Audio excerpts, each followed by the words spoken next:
Good evening students. आज जो module मैं आपके साथ स्टार्ट करने जा रहा हूँ that is an important module और this module is about economics. बेटा जो इस मॉड्यूल में हम पढ़ने जा रहे हैं, अगर मैं पिछले 10 साल के पेपर्स की बात करूं जो मुख्तलिफ कम्पिटिटिव एग्ज़ाम्स में पर्टिकुलरली JKAS में या SSB में पूछा गया है, तो मैंने कुछ टॉपिक शॉर्टलिस्ट किए हैं जिन टॉपिक्स में क्वेश्चंस पूछे जाते हैं। तो बेटा जो हम इकोनॉमिक्स को स्टार्ट करेंगे, पहले लेक्चर में I will clear your basic topics. For example will discuss what is economics. We'll also discuss what are the various branches of economics, that is microeconomics and macroeconomics. आजकल थोड़ा meso economics की भी बात चलती है। उसके बाद बेटा will also discuss about what is difference between micro economics and macro economics, और ये सोसाइटी में, एक मुल्क में या पूरे वर्ल्ड में कहाँ पे इस्तेमाल होता है। और इसमें छोटी छोटी डेफिनेशंस भी आ जाएंगी जो मैं आपके साथ डिस्कस करूंगा। उसके बाद will be discussing about various sectors of economy. आपने सुना होगा primary sector, secondary sector, tertiary sector, quaternary sector and quinary sector. उसके बाद बेटा we will be discussing about features of Indian economy. After completing this features of Indian economy बेटा, मैं आपके साथ डिस्कस करूंगा नेशनल इनकम, जिसमें हम इंपॉर्टेंट कंसेप्ट से बात करेंगे जीडीपी पे, जीएनपी पे, फैक्टर कॉस्ट पे, करंट प्राइस पे, बेस प्राइस पे, नॉमिनल जीडीपी क्या होता है। इसी तरह से हम देखेंगे जीवीए क्या होता है, ग्रीन जीडीपी क्या होता है, मेजर कैसे किया जाता है जीडीपी को। यहां से बेटा मैं आगे बढ़ूंगा। We will discuss about money, money supply, and then we will switch on to RBI, the functions of RBI, and then important will be monetary policy of RBI, जिसमें हम डिफरेंट क्वांटिटेटिव मेजर्स की बात करेंगे और qualitative measures की बात करेंगे। उसके बाद बेटा will be discussing about inflation. पूरा मॉड्यूल हम डिस्कस करेंगे, demand pull, cost push, inflation, various terminologies, hyper inflation क्या होता है, स्टैगफ्लेशन क्या होता है, स्क्यूफ्लेशन क्या होता है, सीपीआई क्या होता है, डब्ल्यूपीआई क्या होता है, इसका बेस ईयर आज क्या है, मेजरमेंट टूल्स क्या है। तो हम इन्फ्लेशन को कवर करेंगे। उसके बाद बेटा will be discussing about the budget part, जिसमें मैं 25-26 बजट को भी हाईलाइट करूंगा। तो बजट को हम पूरा डिस्कस करेंगे कि बजट क्या होता है, रेवेन्यू साइड क्या है, रिसीट साइड क्या है, एक्सपेंडिचर साइड क्या है, कैपिटल साइड क्या है, डिफरेंट टाइप्स ऑफ डेफिसिट क्या है, एफआरबीए में एक्ट क्या है, एनके सिंह कमेटी के बारे में हम बात करेंगे। उसके बाद बेटा we will be moving towards taxation, जिसमें हम इंपॉर्टेंट डिस्कस करेंगे जीएसटी को। और उसके बाद बेटा जो इंपॉर्टेंट करंट अफेयर्स हैं हम उस पर भी नजर बनाए रखेंगे, जिसमें हम थोड़ा बहुत कैपिटल मार्केट्स की बात करेंगे और बैलेंस ऑफ पेमेंट की बात करेंगे, और जो गवर्नमेंट की स्कीम्स है इकोनॉमी में उस पर हम डिस्कस करेंगे। अब इंडियन इकोनॉमी में उतना ज़्यादा जैसे पॉवर्टी है, अनएम्प्लॉयमेंट है, पॉपुलेशन ऑफ, आपने ऑलरेडी डेमोग्राफी कंप्लीट किया हुआ है ज्योग्राफी साइड से। तो बेटा जो इंडियन इकोनॉमी में करंट अफेयर्स में आपके साथ टॉपिक्स होंगे वो पिछले 10 साल के पेपर्स के एनालिसिस से होंगे। आपको याद रखना पड़ेगा बेटा, जो आपका एनटी का एग्जाम है, फाइनेंस का एग्जाम है, उसमें इकोनॉमी में बहुत कम सवाल पूछे जाते हैं। हमने ऑलरेडी, मैंने आपके साथ पॉलिटी मॉड्यूल बहुत डिटेल में किया, क्योंकि वो आपके काम आता है केएस में भी, आईएएस में भी, और आपके एसएसबी के मेजॉरिटी एग्जाम्स में कॉमन पोर्शन है। बेटा मैंने आपके साथ हिस्ट्री मॉड्यूल तकरीबन 38 से 40 लेक्चर्स डिस्कस किए। मेरा मोटिव यही था कि आपको हिस्ट्री जो है वो दोबारा से कभी रिपीट न करनी पड़े, न कुछ एडिशन हो जाए।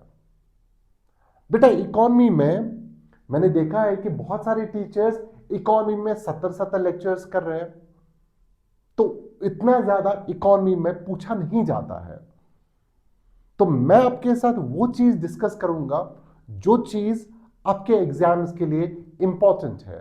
पढ़ाने के लिए मैं इकोनॉमी 50 लेक्चर भी खींच सकता हूं, but I will not overburden you with the topics जिनमें से 10 साल में कभी कोई सवाल नहीं आया है।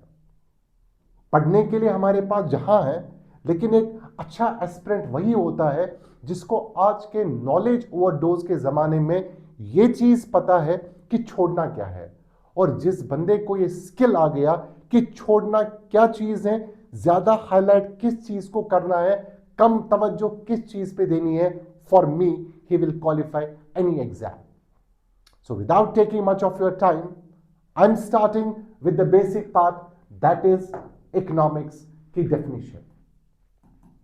तो बेटा आपके साथ मैं डिस्कस करने जा रहा हूं पहला point, that is what is economics. अगर मैं इकोनॉमिक्स की डेफिनेशन को समेटूं एक पोइटिक वर्स में, हजारों ख्वाहिशें ऐसी कि हर ख्वाहिश पे दम निकले। हजारों ख्वाहिशें ऐसी, हजारों ख्वाहिशें means I have unlimited desires. मेरी ख्वाहिशें अनलिमिटेड है। बहुत निकले मेरे अरमा, लेकिन फिर भी कम निकले। मेरी ख्वाहिशें अनलिमिटेड है, लेकिन मेरे पास जो रिसोर्सेज है वो रिसोर्सेज बेटा लिमिटेड है, वो रिसोर्सेज बेटा स्कार्स है। इकोनॉमी मुझे इतना ही सिखाता है, मुझे इन लिमिटेड रिसोर्सेज को कैसे इस्तेमाल करना है ताकि मेरी मैक्सिमम डिजायर्स पूरी हो जाए। So economics is broadly we can say utilisation of limited resources to fulfil the desires. But बेटा इतना सिंपल भी इकोनॉमिक्स का डेफिनेशन नहीं है। अगर हम हिस्टोरिकली बात करें तो 1770 से लेकर आज तक इकोनॉमी की जो डेफिनेशन है वो वक्त के साथ साथ बहुत चेंज हो गई। तो इकोनॉमिक्स को एक पर्टिकुलर डेफिनेशन में समेटना मेरे बस की तो बात नहीं है। तो what was the earlier definition of economics? तो बेटा ध्यान रखिएगा, हमारे पास लेट 18th सेंचुरी में या स्टार्टिंग 19th सेंचुरी में बेटा जो इकोनॉमिक्स का डेफिनेशन दिया गया था, it was said that economics जो है, economics is the science of wealth. एक बार फिर से बेटा मैं अर्लियर डेफिनेशन को आपके साथ डिस्कस कर रहा हूं, that economics is the science of wealth. और जो थिंकर्स इकोनॉमिक्स को बोलते थे कि it is concern with the generation of wealth, these thinkers in economics were called classical thinkers. और बेटा इनको जो लीड कर रहा था उसका नाम था एडम स्मिथ। और एडम स्मिथ जो है बेटा, इसने एक किताब लिखी थी an inquiry into nations and wealth of nations. So बेटा एडम स्मिथ ने एक किताब लिखी थी और किताब का नाम था an inquiry into nature and causes of wealth of nation. Sorry मैंने नेशन लिखा था, an inquiry into nature and causes of wealth of nations. और वहां पे बेटा इसने कहा था इकोनॉमिक जो है that is concern with the science of wealth, and Adam Smith is called as father of economics. और बेटा जो इस डेफिनेशन को सपोर्ट करते थे उन थिंकर्स को इकोनॉमी में कहा जाता है that these thinkers are called as classical thinkers.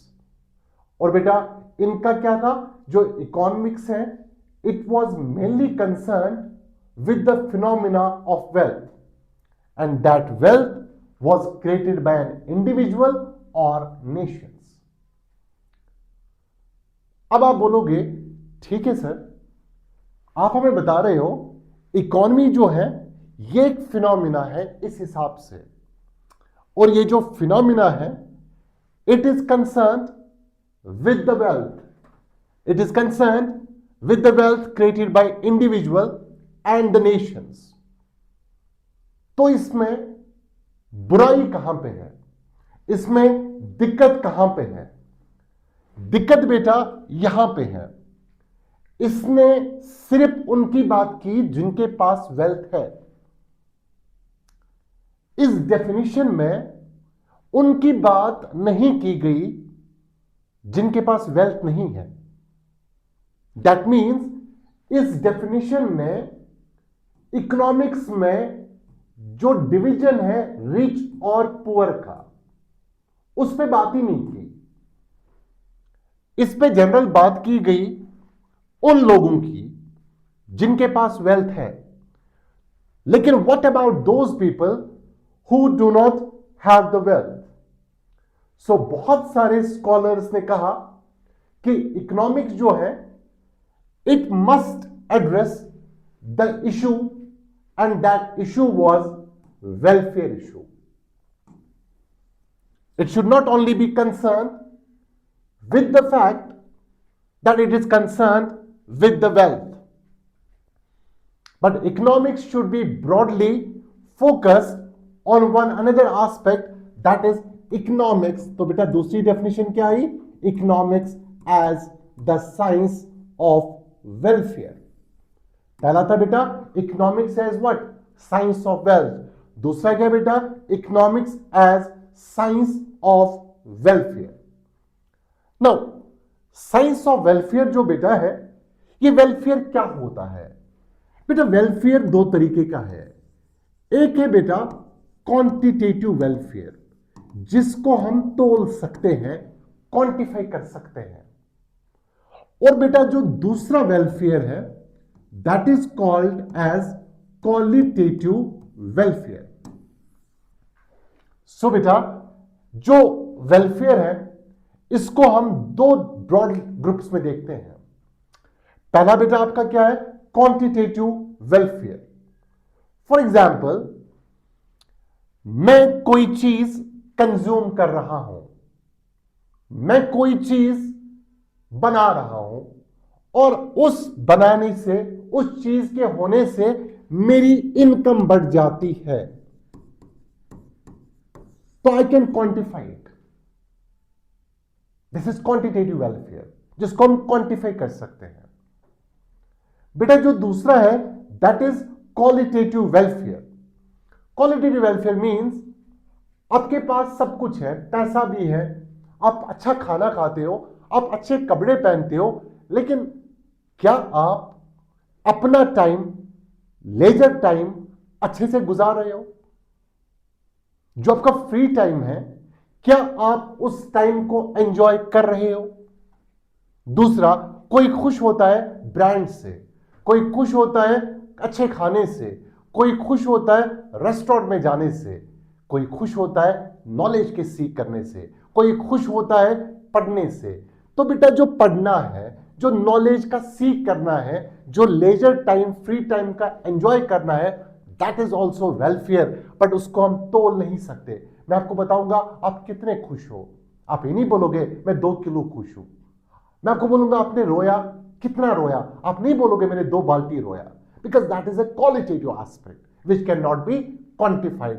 तो बेटा जो इकोनॉमिक्स की दूसरी definition I that economics is the science of welfare, and welfare can be having the two groups.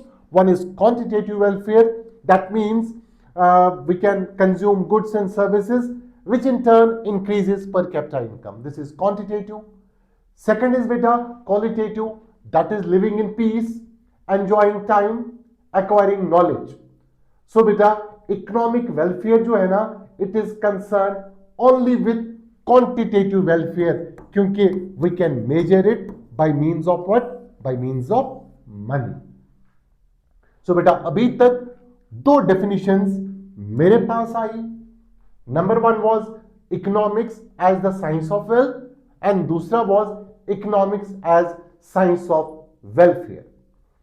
But बेटा दूसरी चीज है, हमारे पास इकोनॉमिक्स जो है ना, it explains the material welfare, it explains the quantitative welfare which can be quantified. लेकिन बेटा एक इंसान के पास, मैंने जैसे पहले ही कहा, डिजायर्स बहुत ज्यादा है, लेकिन एट द सेम टाइम जो इंसान है उसके पास रिसोर्सेज जो है वो लिमिटेड है. तो that means there is a gap between desires and the resources. So बेटा देयर इज स्कार्सिटी, कमी है कहीं पे. तो बेटा एक और डेफिनेशन इमर्ज हो गई, and that definition was economics as science of scarcity and choice. So तीसरी डेफिनेशन बेटा, इकोनॉमिक्स